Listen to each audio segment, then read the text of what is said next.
juga. Ayo. Assalamualaikum warahmatullahi wabarakatuh. Waalaikumsalam. Sungguh miris sekali, sekitar 1 jam yang lalu kurang lebih, banyak di antara kalangan umat Islam, ya, umat Rasulullah SAW, secara sadar maupun tidak sadar, ya, mereka sudah menjadi orang-orang di luar daripada umat Islam itu sendiri, atau di luar daripada umat Rasulullah. Karena apa?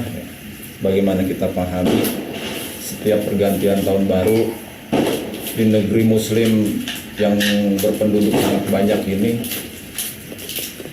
perayaan tahun baru pun sangat meriah sekali, dan ini sangat menjadi keprihatinan bagi kita.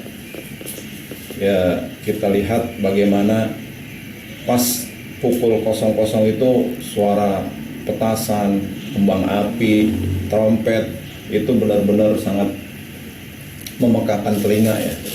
Yang mana padahal itu adalah tradisi ataupun budaya hadoroh, ya, produk daripada orang-orang kafir, ya. Di antaranya orang Yahudi dan Nasrani, ya. Seperti misalkan kayak niup trompet itu, biasanya kalau orang Yahudi itu dia setiap perayaan tahun baru itu dia meniup trompet. Nah, hari ini pun umat Rasulullah, ya, umat Muslim melakukan hal seperti itu. Begitu juga orang-orang Majusi, ya, para penyembah api, ya, mereka pun sama ketika merayakan acara-acara tahun baru itu menyalahkan api, gitu. Karena memang mereka adalah para penyembah api. Ya, diwakili kalau di masa sekarang ini ya seperti kembang api itu. Nah, ini adalah sangat miris, ya, karena Rasulullah mengatakan bahwasannya man tasabbaha liqaumin fahuwa minhum. Kata Rasulullah, barang siapa yang meniru suatu kaum, maka mereka itu adalah bagian dari kaum tersebut. Nah, ini sangat kita sangat benar-benar merasa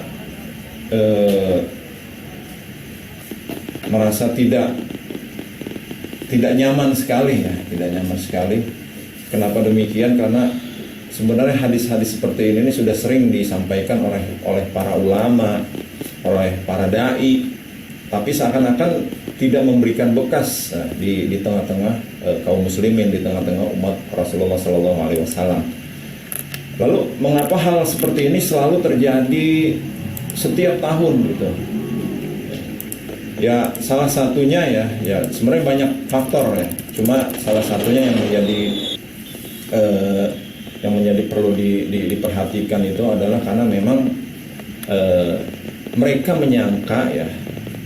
menyangka bahwasannya kondisi umat Islam, ya, kondisi masyarakat hari ini adalah baik-baik saja, gitu loh.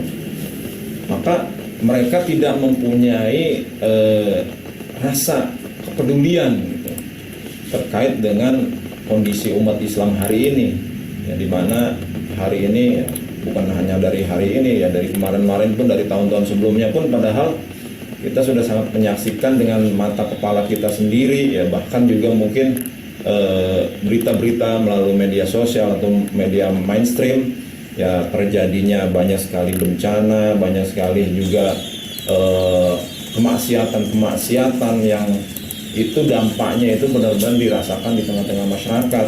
Entah itu pembunuhan, entah itu pembegalan, bencana alam, ini selalu terjadi. Tetapi ini tidak menjadikan mereka tuh sadar, gitu loh, bahwasannya kondisi kita ini tidak sedang baik-baik saja. Padahal kalau mereka itu memahami bahwasannya kita dalam kondisi yang tidak baik-baik saja, maka mereka tidak akan melakukan aktivitas-aktivitas tersebut, aktivitas-aktivitas tadi merayakan hari raya orang-orang kafir tersebut. Nah, dari fakta-fakta yang sampai hari ini ataupun sampai tahun ini kita amati, kita simak, maka kita bisa menyimpulkan bahwasannya sesungguhnya dakwah dalam rangka penyadaran umat, ya, terkait dengan pemahaman-pemahaman keislaman mereka, juga terkait dengan bahwasannya kita ini tidak dalam kondisi yang baik-baik saja, ini adalah menjadi prioritas yang harus kita lakukan di tengah-tengah masyarakat. Jadi bagi para pengemban dakwah, para dai, harus lebih benar-benar fokus ya, harus lebih benar-benar untuk berusaha menyampaikan dakwah penyadaran ke tengah-tengah umat terkait kondisi umat, dan juga menyampaikan solusi bagi umat agar kemaksiatan ini ya tidak terus-menerus terjadi berulang-ulang, yang mana seakan-akan ini menjadi sebuah budaya bagi di kalangan kaum muslimin itu sendiri. Jadi ini yang harus kita perhatikan bersama-sama ya, sebagai umat Islam yang mempunyai kepedulian, yang mempunyai pemahaman terkait dengan kondisi umat Islam hari ini. Maka dari itu tidak ada kata lain dan tidak ada bukan, dakwah ya, terkait penyadaran umat harus selalu kita gencarkan, dan barangkali bisa jadi mungkin intensitasnya harus lebih kita tingkatkan kembali ya. Karena ini hasilnya adalah bahwasannya dari fakta yang kita dapati hari ini, kesimpulannya dakwah ini masih belum maksimal ya. Masih banyak umat-umat Islam ini yang ternyata secara sadar ataupun tidak sadar mereka menjadi golongan daripada orang-orang kafir tersebut. Assalamualaikum warahmatullahi wabarakatuh. Waalaikumsalam.